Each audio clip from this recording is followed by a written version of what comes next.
Hola, estamos felices de poder saludarte y decirte que Cristo te ama.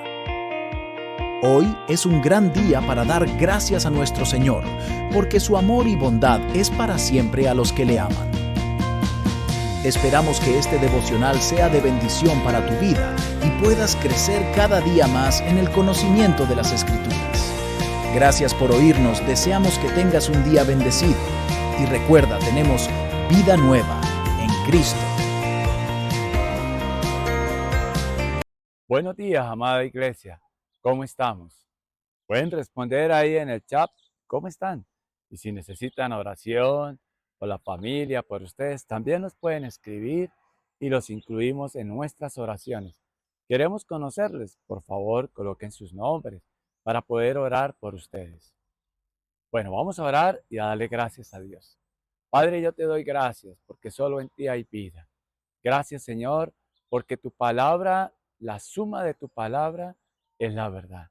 Gracias porque a través de tu palabra podemos encontrar siempre una salida, una solución de parte tuya a todo evento, circunstancia, situación que se presente a nuestras vidas. Ayúdanos, Señor, a tener bien clara tu palabra. Por eso te pedimos que nos regales este mensaje conforme a tu voluntad, conforme tú lo inspiraste para nuestras vidas hoy día inclusive, Señor. En el nombre de Jesús te lo rogamos. Amén y amén. Iglesia, continuamos con el estudio del Evangelio de Mateo. Recuerde que estamos capítulo 22 y hoy vamos a ver algo bien importante para nuestra vida en nuestra sociedad. Y vamos a leer del versículo 15 al versículo 22 y es el pago del impuesto al César de la época, que era un título que se le daba a los gobernantes romanos, era un título de rey. Entonces leo en el nombre de Jesús la palabra de Dios. Entonces salieron los fariseos y tramaron cómo tenderle a Jesús una trampa con sus mismas palabras. Enviaron a algunos de sus discípulos junto con los herodianos, los cuales le dijeron: Maestro, sabemos que eres un hombre íntegro y que enseñas el camino de Dios de acuerdo con la verdad. No te dejas influir por nadie, porque no te fijas en las apariencias. Danos tu opinión. ¿Está permitido pagar impuestos al César o no? Conociendo sus malas intenciones, Jesús replicó: Hipócritas, ¿por qué me tienden trampas? Muéstrenme la moneda para el impuesto. Y se la enseñaron. ¿De quién son esta imagen y esta inscripción?, les preguntó. Del César, respondieron. Entonces, denle al César lo que es del César y a Dios lo que es de Dios. Al oír esto, se quedaron asombrados, así que lo dejaron y se fueron. Vemos varias cositas. Aquí los fariseos se confabulan con los herodianos. Los fariseos eran los líderes religiosos.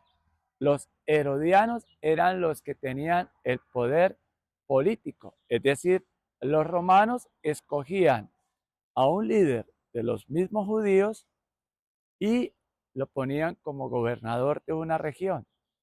Entonces imagínense que los herodianos eran del mismo pueblo de Israel, judíos. Y esta pobre gente, la gente del común, vivía oprimido por todas las autoridades de la época, por la de los romanos, que los tenían esclavizados, la de sus propios coterráneos, que también los esclavizaban, también ponían a trabajar, también a pagar impuestos, y esta gente tenía que pagar impuestos a estos herodianos prácticamente, porque ellos se quedaban con una partecita de la torta y otra que le daban a los romanos. Cualquier parecido con la realidad es mera coincidencia. Estos herodianos eran un grupo de seguidores que tenían el poder político y tenían autoridad con los judíos, con los del pueblo de Israel. Y estos herodianos, pues por supuesto, eran corruptos. a tal punto que Herodes, ¿se acuerdan? Fue el que mandó a matar a Juan el Bautista. Y después, más adelante, en el libro de Hechos, vemos que todos esos descendientes de Herodes, Herodes Agripa, Herodes Antipas, Herodes, generaciones generaciones de Herodes, dañaron al pueblo de Dios, al pueblo de Israel. Bueno, estos tipos, los fariseos, no habían podido en la parte, llamémoslo así, religiosa, encontrar de qué acusar a nuestro Señor Jesús. Entonces se les prendió el bombillo, una idea magistral de ellos. Reunámonos con los herodianos y entonces vamos a atacarlo por la parte política. Mire, la Biblia no ataca el sistema sociopolítico, no. La Biblia trabaja en el corazón de los hombres, porque cuando cambia el corazón, la manera de pensar y de sentir de nosotros los hombres, va a cambiar el panorama sociopolítico. Cuando reine Cristo cada día más en la mente y en el corazón de todos nosotros y que de verdad aportemos para algo bueno en esta sociedad y no terminemos nosotros como cristianos amoldándonos al mundo, la sociedad va cambiando. Nosotros tenemos una gran responsabilidad delante de Dios de que los domingos muchas iglesias se llenan, pero salimos de allí a hacer, pregunto yo, lo mismo que hacemos entre semana. Recuerde que ya no es sagradas las cosas, sino somos sagrados nosotros. Somos llamados a vivir en santidad porque somos templo del Espíritu Santo. Pero sigamos acá. La enseñanza que nos da el Señor a través de esta palabra es que Dios conoce los pensamientos, las intenciones, conoce los pensamientos, la mente de las personas y las intenciones del corazón. Y el Señor, que todo lo sabe, conocía las verdaderas intenciones de estos hombres. Aunque lo aludaron y le dijeron, maestro, sabemos que eres un hombre íntegro. Por supuesto que sí, el Señor Jesús en todo fue tentado, en nada pecó. Él era un hombre 100% hombre y 100% divino, y es el único hombre que todo lo que predicó, él lo cumplió, lo aplicó, lo vivió, y que todas sus promesas, él las cumplió, hasta de quitarse la divinidad como vino como hombre y ser obediente a su Padre, a nuestro Padre Celestial, hasta el punto de dar su vida por nosotros. Es decir, muerte y muerte de cruz, él cumplió. Él fue fiel a esa tarea que el Padre lo envió. Pero él seguramente se ofreció y dijo, yo voy por César, por ti, por todo aquel que se acerque confiadamente a él. Pero mire, cuánto tuvo que lidiar el Señor, cuánto encontró de oposición, de tratar de frenar su ministerio en todas estas personas, en los más influyentes de la época, en las autoridades religiosas y políticas. Pero aún así, nada detuvo la obra, el mandato de Dios para regalarnos a nosotros salvación. ¿Ustedes no creen que deberíamos de vivir muy agradecidos con Dios y se debería ver eso en ese equilibrio de cumplir conforme Dios nos enseña en su palabra? E inclusive el Señor les dice, hipócritas, ¿por qué me tienden trampas? Muéstrenme la moneda para el impuesto. Y se la enseñaron y les dio una gran enseñanza. El Señor es sabio, la sabiduría proviene de Él. La palabra de Dios dice que el que quiera sabiduría, que se la pida. Hoy es un buen día para que le pidamos a Dios sabiduría, para que ese conocimiento nos lleve a una vida mejor, a aplicarla conforme a la voluntad de Dios. Y no es esa vida mejor que pensamos de que es de riquezas materiales. Siempre lo digo, claro que la necesitamos, pero Dios se ocupa de todo eso. Si ustedes y yo nos ocupamos en creerle, en seguirle y obedecerle. Ahora, él dice, cuando él le pidió que le mostraran la moneda y se la llevaron, entonces el Señor le dice, entonces denle al César lo que es del César. Es decir, nosotros como creyentes, pues cumplamos con las leyes humanas, con los gobernantes humanos. Y el Señor nos lo dice en Romanos 13, la suma de su palabra es la verdad. Romanos 13 dice, todos deben someterse a las autoridades públicas, pues no hay autoridad que Dios no haya dispuesto. Así que las que existen fueron establecidas por Él. Por lo tanto, todo el que se pone a la autoridad se rebela contra lo que Dios ha instituido. Los que así proceden, por lo tanto, todo el que se opone a la autoridad se rebela contra Dios de lo que Él ha instituido. Los que así proceden recibirán castigo. Mire, Dios no está en contra de los gobernantes. Él lo que quiere es que los gobernantes hagan bien su trabajo para el cual fueron elegidos, que lo hagan libres al amor al dinero. La palabra de Dios nos dice que el amor al dinero es la raíz de todos los males. El dinero es neutro, no es ni bueno ni malo, sino que están dispuestos a hacer las personas por el dinero. Y eso es una buena pregunta que hoy tenemos que hacernos. ¿A qué estás dispuesto tú a hacer y que no estás esperando la respuesta de Dios? Espera en el Señor. Pareciera que tardara, pero no. Dios llega en el momento justo. Los tiempos de Dios son perfectos, mi hermano y mi hermana. Si hoy día usted está esperando una respuesta de Dios y pareciera tardar, espere tantico, que ya no demora en llegar esa bendición que tú estás esperando. Pero no debemos de ser impacientes. Ahora, la enseñanza que el Señor nos sigue dando acá a través del pago del impuesto. Claramente nosotros tenemos que ser ciudadanos correctos. Un buen cristiano es un buen ciudadano.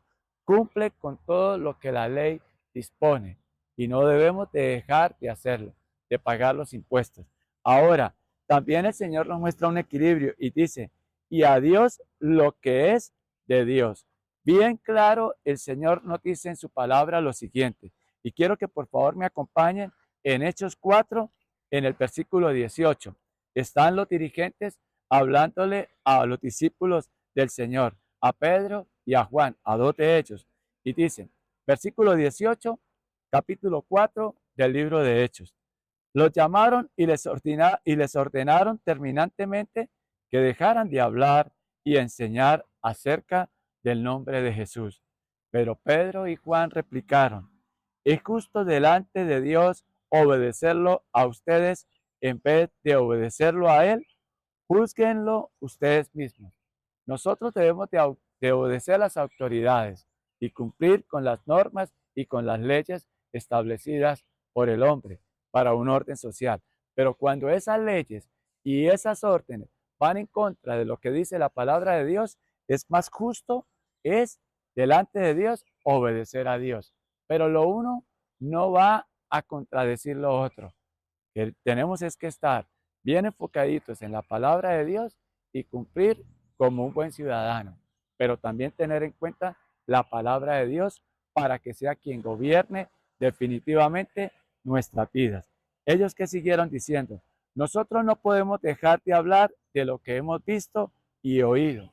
Entonces, claramente, qué bueno que nosotros no dejemos de hablar de lo que escuchamos, de la palabra de Dios, de lo que Él está haciendo en nuestras vidas y que lo que Él está haciendo es algo para bendición, no solo de nosotros, sino de nuestra familia y por supuesto esa bendición se extiende a la sociedad. Entonces, el Señor claramente le da a esta gente una enseñanza de que podemos cumplir con nuestras obligaciones como ciudadanos de una nación, pero por encima de eso está cumplirle primero a Dios. Y como el Señor, con esa sabiduría, les habló de esta manera. Al oír esto, se quedaron asombrados, así que lo dejaron y se fueron. No encontraron cómo enredar, cómo hacer caer en una trampa a nuestro Señor Jesús. ¿Y sabe por qué? Porque la esencia de Él es que Él era santo, santo, santo. Y cuando nosotros miramos ese ejemplo de nuestro Señor Jesús y lo seguimos a Él mediante su palabra y la aplicamos a nuestra vida, no nos vamos a dejar enredar por tentaciones. Si realmente somos genuinos y sinceros cristianos, hijos de Dios, tenemos en cuenta que podemos cumplir mandatos, por ejemplo, honra a padre y madre, y tendrás larga vida y serás prosperado en todo lo que hagas. Y también el otro, dejará el hombre a su padre y a su madre y se unirá a su mujer, y los dos llegarán a ser un solo ser. ¿Esto qué implicaciones tiene? Yo no voy a dejar de honrar a padre y madre por estar casado. Mi prioridad después de Dios es mi familia, mi esposa, los hijos. Pero eso no anula el otro mandato, de que debo también estar pendientes de mis padres, así estén muy ancianos, con más pena, porque ellos ni trabajan, ni hacen y ni de pronto no han recibido una pensión. Qué bueno que nosotros estemos pendientes de ellos. Puse esto como ejemplo para que no nos quedemos solo con la parte material, sino también con la parte que nos compete a nosotros como seres humanos, de cuidarles el corazón a toda nuestra familia. Y lo uno no riñe con lo otro. Vamos a orar. Padre, gracias porque nos enseñas que el cumplir con nuestras obligaciones como ciudadanos no riñe por sobre todas las cosas de estar en conexión contigo y de que a través de tu palabra encontramos siempre una explicación para cada situación y cada circunstancia de nuestra vida. Por eso te pedimos que seas tú revelando a cada corazón de cada persona que se conecta cada día para escuchar un mensaje de ti con claridad respecto a la situación que cada uno esté viviendo. Porque sé, Padre, que tú eres ese Dios personal. Y yo te pido por mis necesidades, pero no solo por las mías, sino por las de todas las personas que están escuchando este mensaje, que van a escuchar este mensaje, para que entendamos de que podemos estar en esta tierra y cumplir con las leyes de los hombres, pero que tengamos en cuenta que por encima de las leyes de los hombres está tu palabra, y que al cumplir con tu palabra podemos cumplir con todas esas normas de hombres también. Pero que si hay alguna norma de hombre que va en contra de lo que dice tu palabra, la prioridad es tu palabra. Ayúdanos, Señor, a entender cada día mejor eso y a llevar a la práctica tu palabra, que es la que nos da una seguridad plena y el gozo de saber que somos tus hijos, y el gozo de poder aplicar tu verdad nos va a llevar a esa paz tan anhelada en medio de tanto conflicto y tanta situación diaria. Padre, gracias. En el nombre de Jesús te lo rogamos. Amén y amén. Esperamos que la palabra haya sido de bendición para tu vida. Muchas gracias por oírnos. Te invitamos a nuestra congregación todos los domingos a las 10 de la mañana. El Señor Jesús les bendiga.